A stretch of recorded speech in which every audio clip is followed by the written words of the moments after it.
xaajow maxamed cabdi waa dhibana muddo 2 sano iyo 6 bilood la xanuunsanaya dhaawac ka soo gaaray dhanka dambe ee jirkiisa gaar ahaan sinta bidix taasoo keentay in xaajow uu noqdo bukaan ku aruura sariirta oo xataa aan awood u lahayn inuu istaago. xaajow aan la sheekaystay ayaan wax ka weydiiyay sida uu dhaawacan u soo gaaray. dhacdadan waxay ugu dhacday nin waxaan iska ingiriiso baawur leh baawurka ilmiga iskiga qaraabahay bes maanta maxaa ahay niman ciidan ay dhaheen gaashaan dhigaan lacag ka soo qaadinaya bal xaajown na gaarsii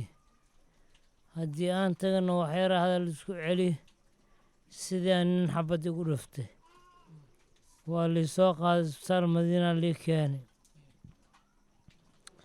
isbitaal madiina aan ku jiray 13 beri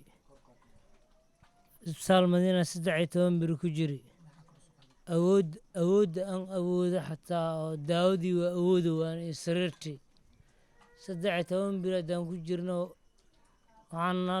nagala baxa bukaankiina beesaysan. ka hor inta uu la kulmin xaajow dhibkan uu geystay mid ka mid ah askarta dawladda ayaa waxa uu gacanta ku hayay nolosha 7 caruur ah oo isagu dhalay hooyadii balse markuu dhibkan soo gaaray xaajow nolosha qoyskiisa ayaa noqotay mid adag maadaama aysan jirin cid nolosha qoyskiisa gacanta ku haysa. caruurteedu waa 7 caruur muxuu ahay hooyadood hadda guriga hooyadeeda jirtaa cunta yareeda umusha meesha la jirtaa kuwa kalena intay joogaan oo eedee la joogaan qaar qoyskayga waxaa gacanta ku hayay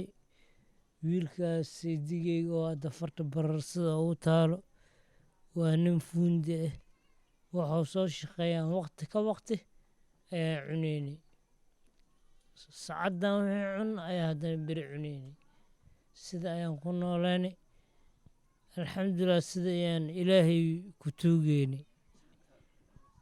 markaas waxa waaye waxaan u baahanahay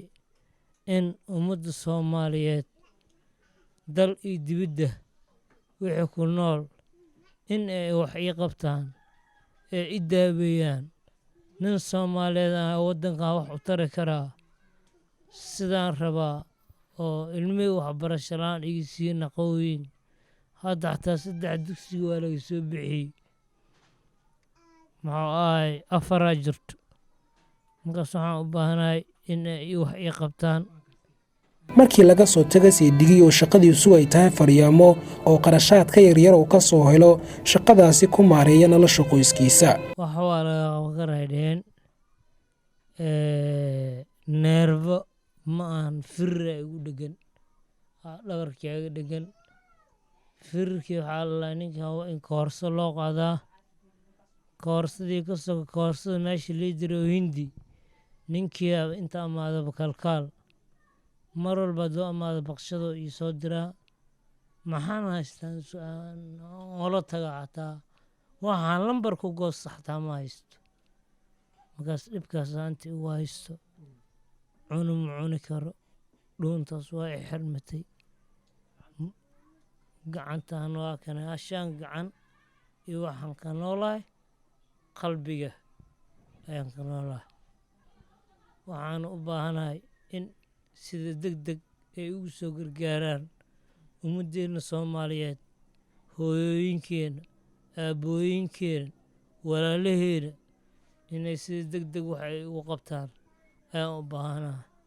xarumo badan oo caafimaad oo ku yaala gudaha magaalada Muqdisho oo la geeyay xaajow maxamed cabdi ayay dhaqaatiirtii kala duwanaa oo la kulmay xaajow iyo waliba dadkii waday waxay ku wargeliyeen in gudaha dalka wax looga qaban karin xaajow maxamed cabdi balse su'aasha isweydiinta mudan ayaa waxay tahay qarashaadka dalka dibadiisa loogu daaweynayo xaajow maxamed cabdi ma haysta. sawirka iga dambeeyaad dheehanaysaan waa guriga uu degan yahay xaajow maxamed cabdi iyo qoyskiisa kaas oo xilligan aan joogno dabkiisa uu dansan yahay iska badaayay in qarashaadkaasi uu bixiyo. ummadda muxsiniinta oo ilaahay wax siiyey madaxda dawladda ayuu ka dalbaday xaajow inay soo caawiyaan si uu u helo caafimaad dalka dibadiisa ilaah baa caafimaad ka bixiye. halahan wixii ka bilaabaan dareenka ma lihi aragnimada xataa ma hayo xabadda sintay iga soo gashay dhabarkaana iga jibisay horeynta bulshada Soomaaliyeed waxaan u diraa in ay ugu dadaalaan caafimaad ay ugu dadaalaan daryeel ayaan ka codsanayaa ummadda Soomaaliyeed dal iyo dibadda wixii ku nool aan ka codsanayaa ay ii soo gargaaraan sida degdeg. Samiir Cabdirasaaq Umar, wararka warbaahinta Star, magaalada caasimadda Muqdisho.